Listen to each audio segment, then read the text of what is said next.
Alright, hi, and everyone, we are back today for a series where I talk about all the games I played in the previous month. The month for this video is August of 2023, so as always, let's just get right into it. I finally went back and pushed through to finish the last bit had left of Final Fantasy 16, and it's a tough one. I did a whole review if you want more information, but overall, I think it was it was really good. Definitely good. Jesus. The first half I think was great. I definitely think the game went on at least like 20 something hours more than it should have.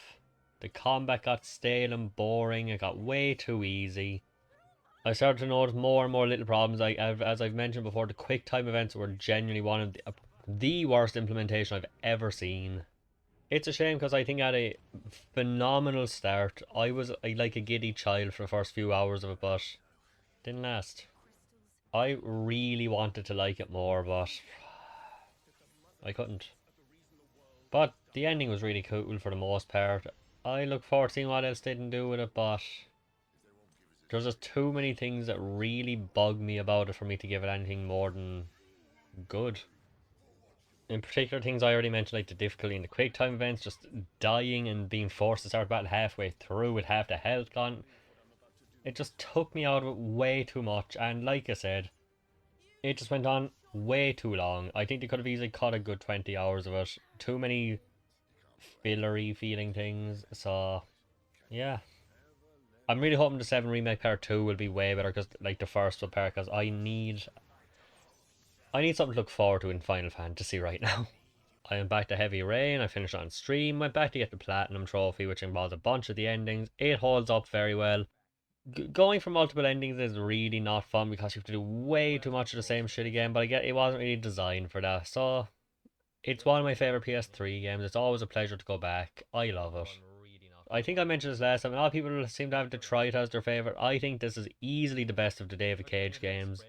And for the time it came out, there was nothing like it. And again, always a pleasure to go back. Never get sick of it. A game I'd been considering playing for years, but never got around to until now when it was free on PlayStation Plus. Giraffe and Annika. It's it definitely gives Zelda vibes, but more friendly, I guess. You have an island to explore, you collect keys, you do your dungeons, you unlock more exploring areas, you get new abilities.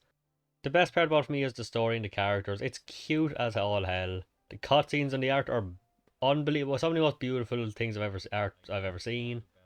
You collect pictures in the game as treasures. Every one of them is a delight to see.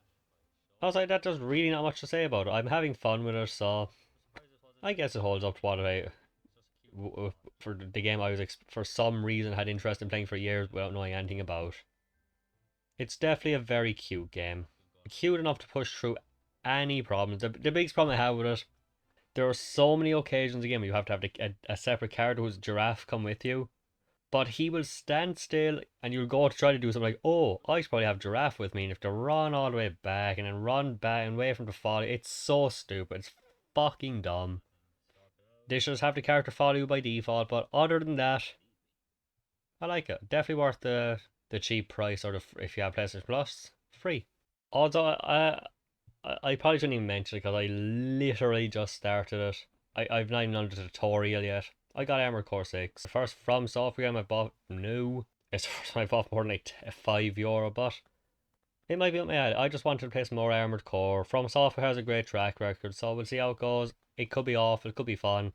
I hope I don't regret spending full price on this with no expectations really.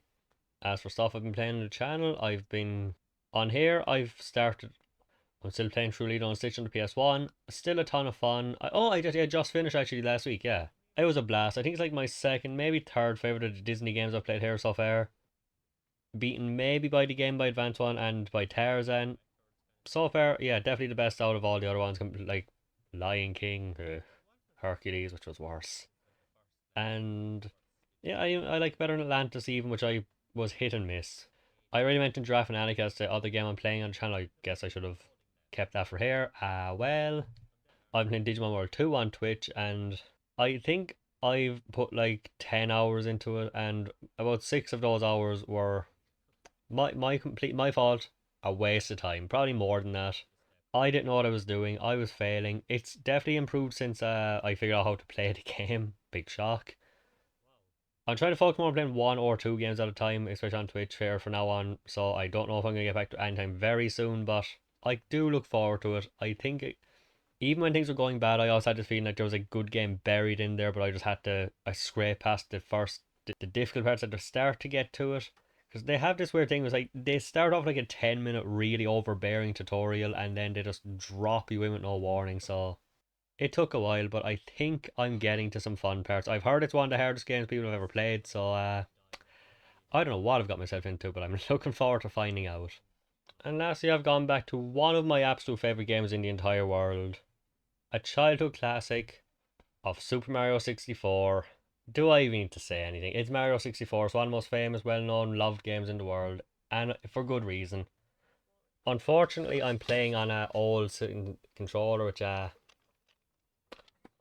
said I want to play one game at a time or two, if possible. I don't think that's going to be a thing because my thumb fucking hurt. It's indented. I was playing for like an hour and a half, I think, and I just realized, oh, I feel like I'm gonna look down at my finger at some point in my thumb, and it's just gonna be bleeding. Like the skin is just gonna be gone.